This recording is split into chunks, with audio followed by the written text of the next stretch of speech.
Okay, we look at the kettlebell swings. It's really important that you do this one correctly. It's a really good exercise for all the posterior chain muscles, your glutes, your hamstrings, your back, shoulders. But it's really important that you do it correctly. A lot of people don't quite do it right. Okay, if you've done the deadlift, then you've got a good idea about how to lift the kettlebell off the floor.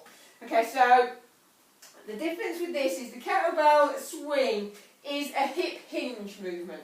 So it's a little bit like the squat in that you have to put your bum back as if you're about to sit down. So you're hinging at the hips. So the first practice you need to do is sort of bending at the hips, keeping your back straight.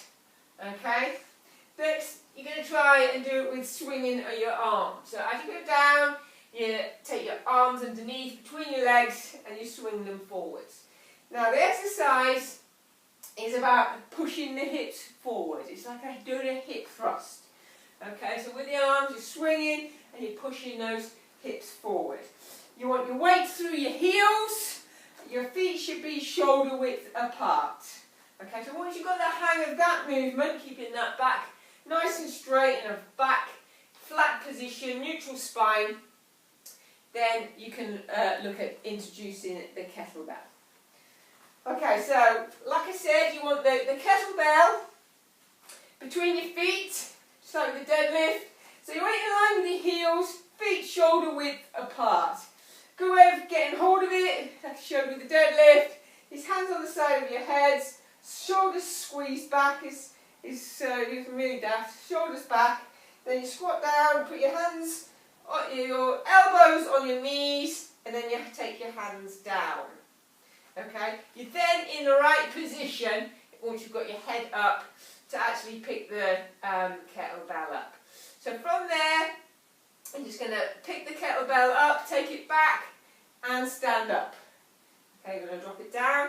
So once again, from that position, you're going to take it back and stand up by pushing your hips forwards. Okay, key. It's important that you've got enough space around you when you're doing this.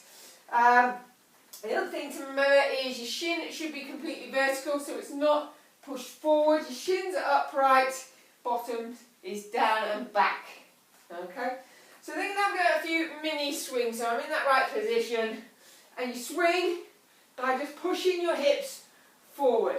So just like with the deadlift, it is your legs that are doing the work. You should be feeling it in your hamstrings and glutes. If you're feeling it in your back, then you're not doing it correctly. And you shouldn't be feeling it in your quads because it's not a squat. Okay, it's like a thrust forward. As you lift up, you thrust your hips forward as if you're going to go and jump forwards. Okay, so once you've got the mini swing, then you're going to explode a little bit more, swing your arms out, and the kettlebell should come up. You should feel like it's an extension of your arms, so it should swing out. Okay, so you give it a good hip thrust, it swings out. So it is not a lift up here, okay, and it's not a rounded back there. Like I say, my back sometimes gets a little bit rounded, but we're trying to keep it nice and straight.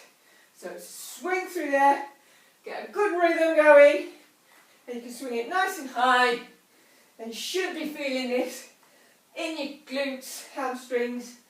Shoulders are nice and relaxed, arms are long, pushing through the floor, through your heels. Okay, and slowly let it come back down to rest, bend your knees to lower it. Okay, so that is the kettlebell swing.